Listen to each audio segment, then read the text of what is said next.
Hey y'all, I am Victory. I help provide insight to empower, and today I wanted to briefly discuss collective karma or the world ego. Now, the world ego or the collective ego is something that I was taught to address very early on in my spiritual practice. By my teachers, by my classmates, we all have this practice of setting intention and working with the energy around collective karma, obscurity, and the world ego. So, jumping right into it, different words for karma, like how we can address and break down collective karma. Collective karma and how this video was sparked came from the idea that there's this underlying, overarching feeling, a sensation of maybe stress, maybe memory of action.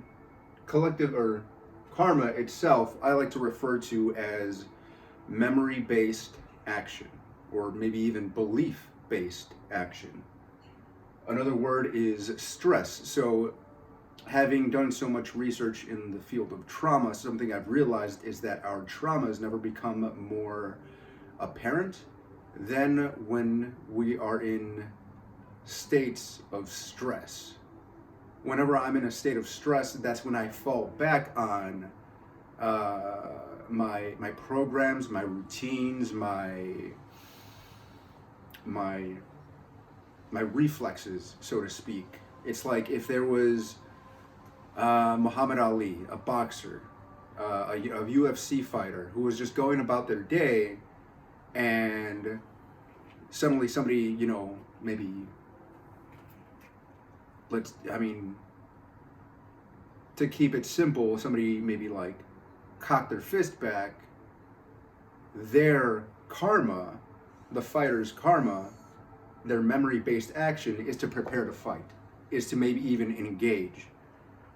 And maybe the person was just stretching. Maybe the person was reaching back to like punch them. It would be their karma, their action, how that situation unfolds from there. So when I say, and you may be even seeing like a word like finance or social media, stress, it's kind of bothering me.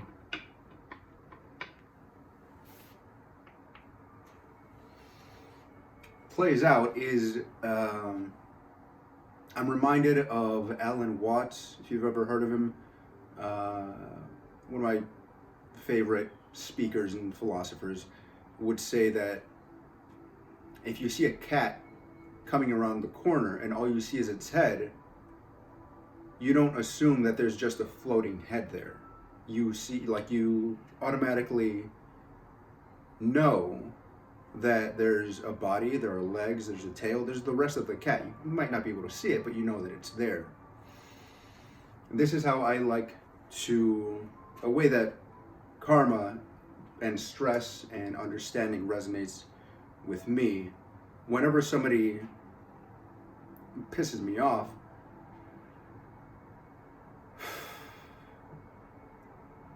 I don't just see the cat's head. I don't just see them. I don't just see like a person coming at me sideways. I know that there's a backstory there. I know that there's a lot more going on than meets the eye. And my karma, my reflexive action has become, because of a point I'll get to later on, has become to take a breath, take a minute, allow spaciousness in the moment, and be a place of welcome for their karma, for this person's backstory and their issues, and doing so with boundaries, not letting them walk all over me or treat me like a punching bag, but at least employ the mantra that I've developed that's come to me, which is I am the unconditional love this moment needs. I am the unconditional love this moment needs. And in that moment, if somebody's being a dick to me, like, you know, a classmate was yesterday,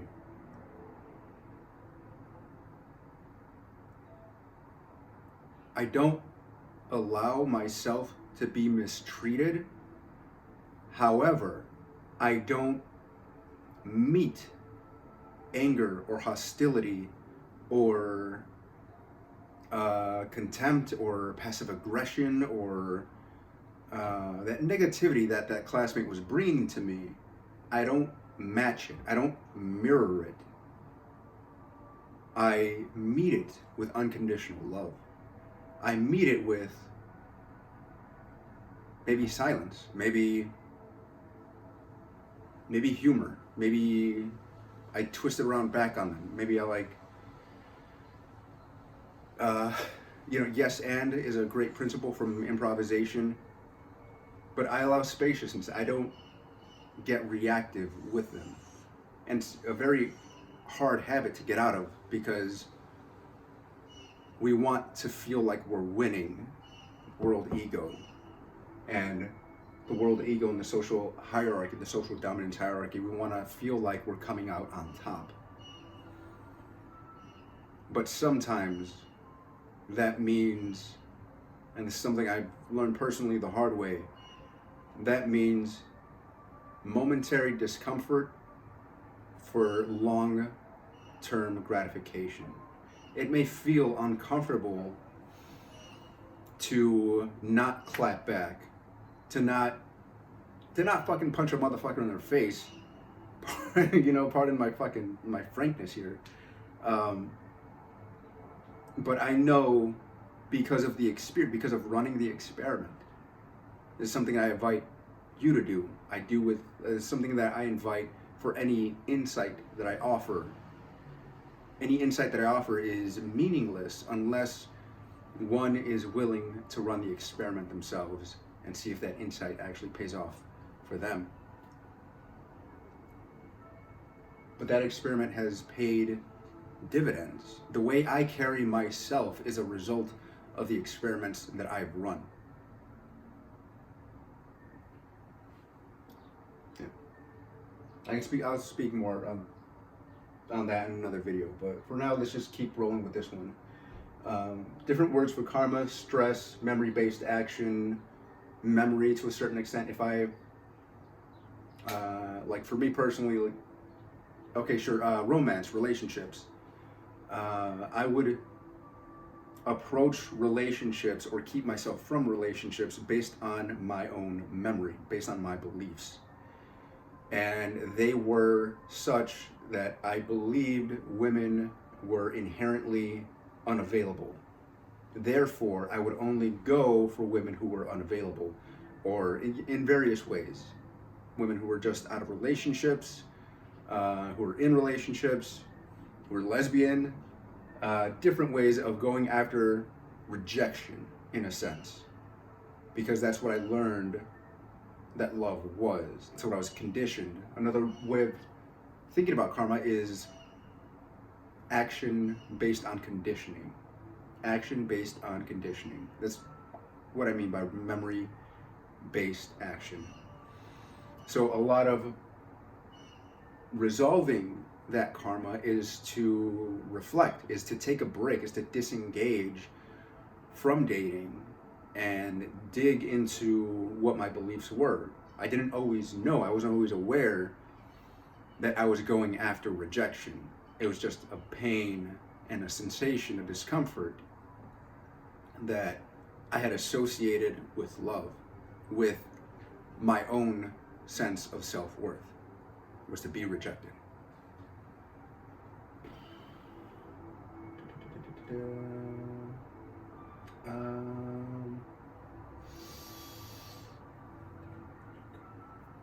Ego.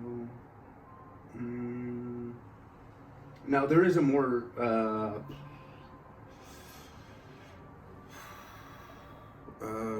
experimental, woo-woo, energetic type of approach to this and why a more vibrational aspect of this, as it pertains to individual karma and the world ego.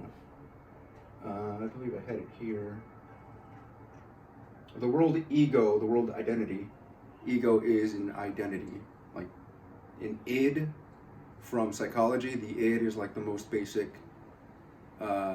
form of intelligence, a kind of like survival-based intelligence of, you know, reproduce, eat, find shelter, that kind of thing. And like, I mean, that's why Tinder exists, right?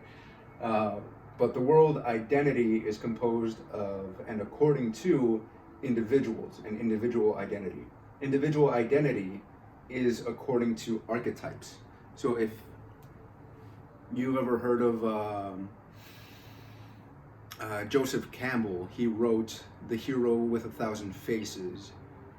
His study and life's work comes down to the archetype of the hero and the archetypes that the hero faces off against and who aids the hero. So if you've ever heard of like,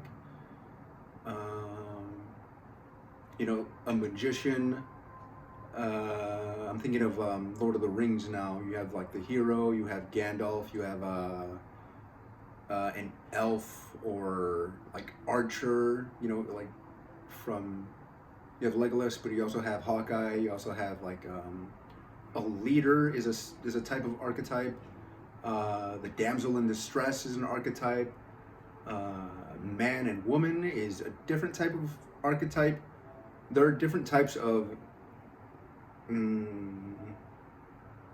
personalities that we gravitate toward, and The Office is just like in my head right now.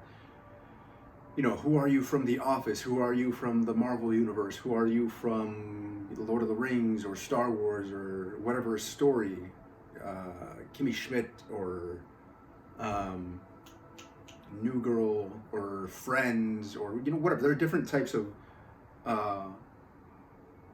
people, of highlights, maybe even lowlights of humanity itself. And these are, because they're, especially today with social media and streaming platforms, these archetypes are so readily available. And because they're so readily available within the world ego, the collective identity, it is safer to assume a pre-written identity than it is to run the risk, the trial and error, the experimentation of having integrity to our own core essence.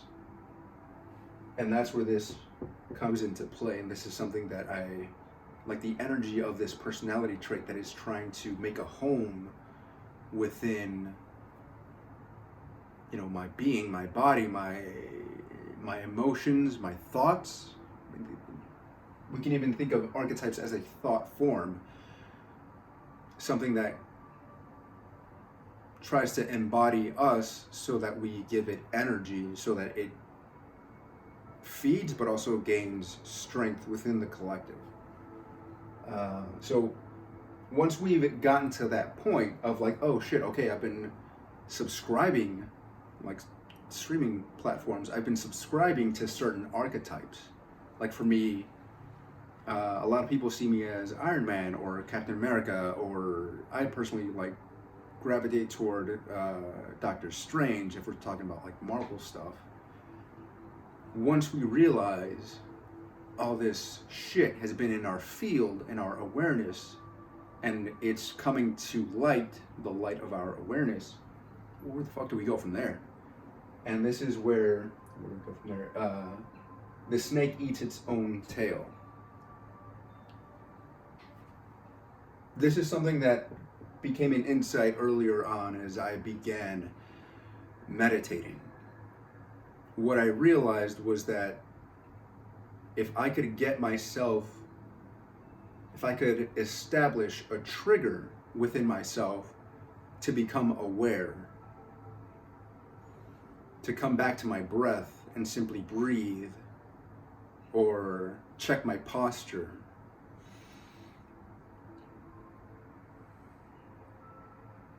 then I could break the habit, rewrite my programs, whatever they were. So if I was in, like, let's say the archetype or program of attracting or choosing a woman who's going to reject me, if I can, maybe too late in the game at first for sure, if I can at some point, whenever I'm approaching or speaking to or trying to gain validation from a woman who's going to ultimately reject me, or if I'm approaching someone in a way that is very much, please reject me,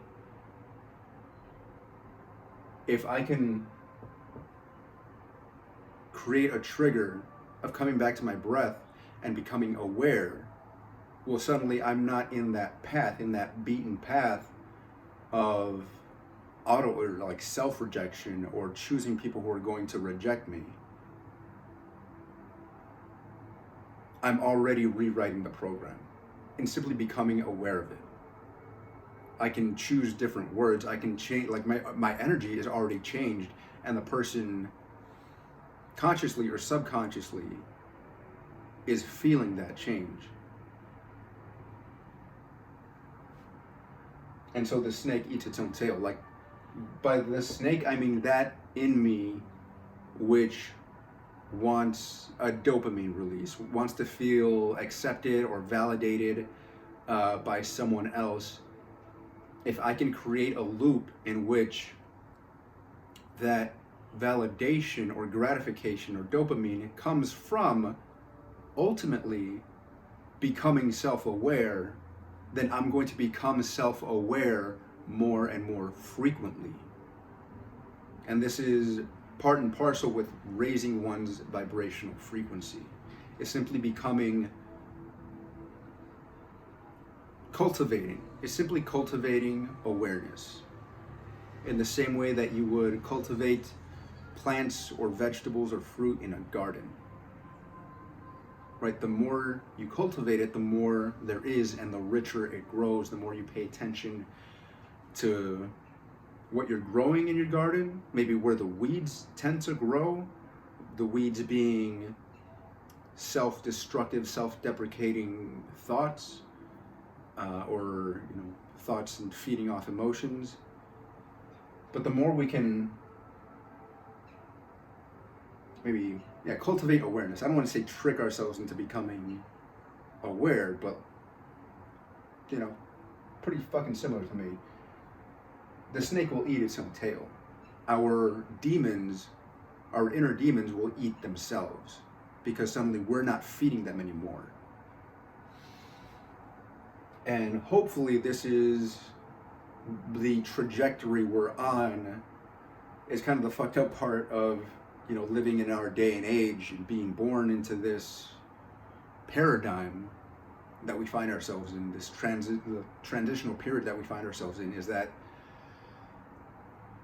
another way the snake will eat its own tail, another way a person will become more self-aware is through pain and discomfort. If doing a repeated action, if doing something like seeking people who are unavailable causes us pain, eventually we're going to get sick of that pain. Eventually that pain, which is really just, if I flick myself on my forearm here, there's a lingering sensation. I still feel that. I still feel where that flick was. Right there. I still feel that. There's still something which is calling my awareness. And so if I am, let's keep going with this example, if I'm still attracting women who are unavailable, that's still causing me pain. And eventually I might turn inward and be like, why do I keep doing this? Where is this coming from? Why do we keep filling our oceans with trash? Where's that coming from? Why are we so quick to put others down in, you know, a vain attempt to feel like we're putting ourselves up?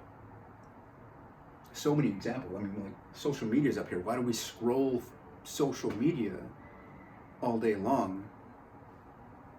Well, I mean, there's just stress in the collective. There is karma in the collective consciousness, in humanity as a whole, on the planet as a whole. If you think of like the planet as one organism, one living being, in the same way that you or I am one living being composed of different intelligences, different micro biomes, like our gut, our brain, our cells are all carrying out different jobs, different duties. Heart pumping blood, lungs and diaphragm working together to bring in oxygen and breathe out carbon dioxide. We're all knowingly or unknowingly working together, and the pain is increasing, just like the temperature is increasing, bringing our awareness to how we are conducting ourselves day to day and in the long run. Maybe not that long run. So these two tie in together very well. That's why I put them next to each other. This is number 3. It's not down here. It's right here. My part and how I found it, or asceticism, and what to do once you become enlightened, right? Like, asceticism means that you don't partake in, just my nose, I don't do cocaine, but asceticism is like cutting yourself off from instant gratification, from drinking, weed, sex, masturbation, anything that releases dopamine pretty much right away. It's kind of like a dopamine fast. Yeah.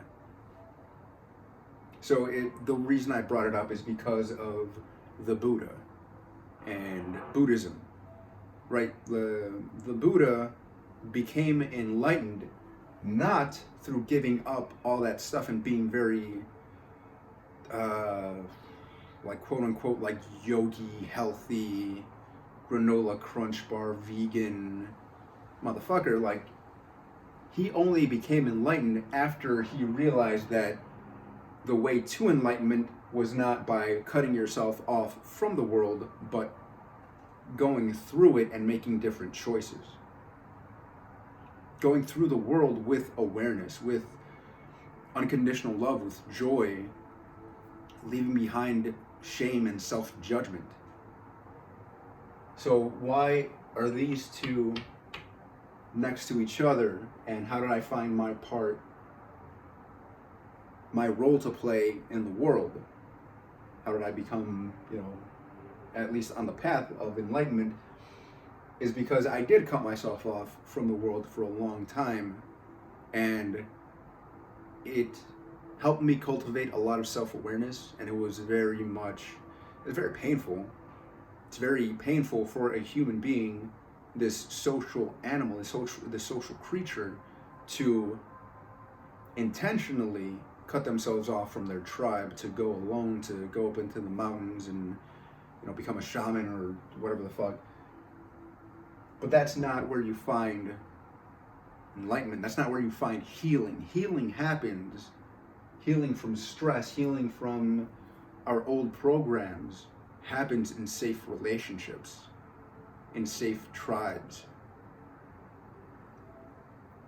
So asceticism, cutting yourself off from the world, is not the path to self-security, to certainty, to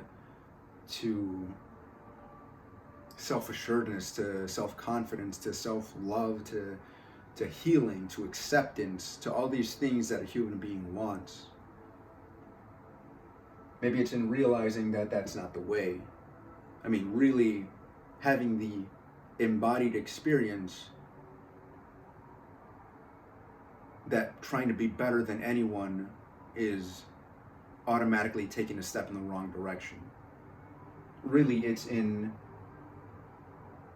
maybe social media isn't for you. I know a lot of people who like just don't do that. I'm on social media, but I'm also mindful of who I follow, what I follow, and what I post on social media.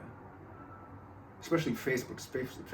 Facebook is a fucking trash can fire, honestly. But I only go on there with the intention of like looking up funny videos if I want to consume good humor, good vibes. I don't want to get caught up in the news feed or in fucking just toxic Kardashian bullshit. If that's where you're at, no judgment. I am the unconditional love this moment needs. I will absolutely make space for somebody, you know, I don't say talking my ear off, because I also want to have good boundaries of what I'm consuming and allowing to come into my field. But like, I'm not gonna fucking think less of a person who's into that shit, who eats fast food, who smokes cigarettes or smokes weed or does drugs. Like that is also me. That is also a spark, a chip of the universe experiencing itself, finding its way through itself. Why would I judge it when I've been in similar situations, maybe differently, right? It plays out differently for all of us. And maybe that's kind of the point, is I would like to be of the message that we can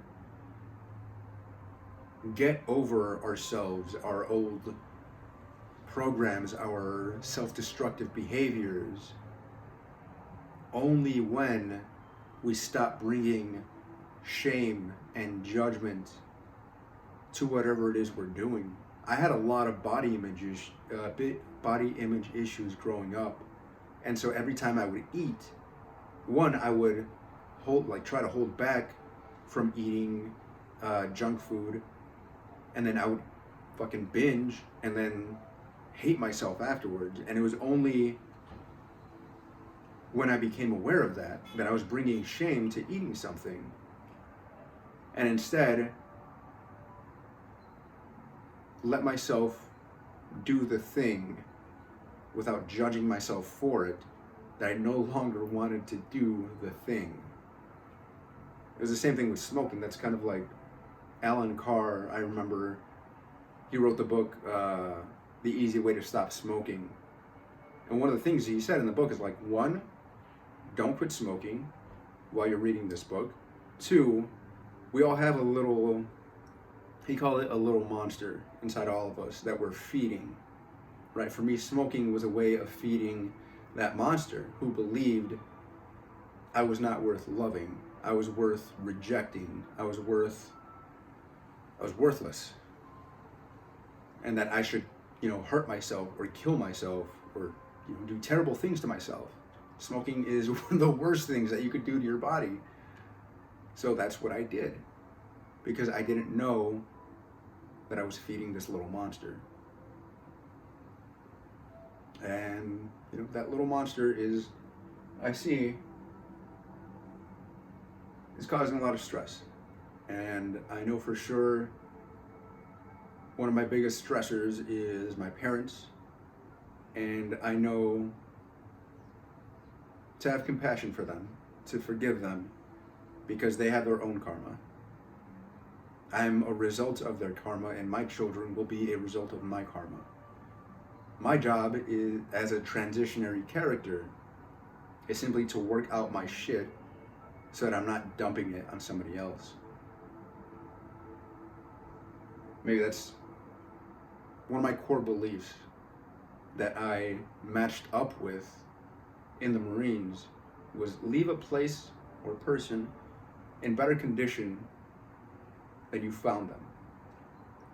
And we're all here on Earth, so we all came to this place from somewhere, from nowhere, And I believe it's our job to leave it in a better place than we found it. It may not be our fault that it's in such shit condition, that the global economies are in the state that they're in, but it is our responsibility to do our part, to at least bring awareness of the part that we play in it.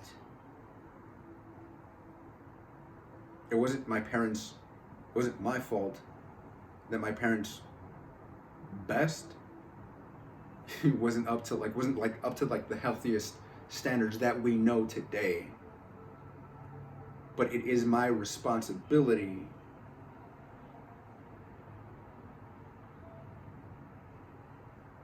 to kind of fill in the gap, to see this is where I could be better because my parents did their best, and maybe that wasn't the greatest or healthiest thing at the time, but I can learn. I can pick up the torch and I can carry it to greater heights before passing it on.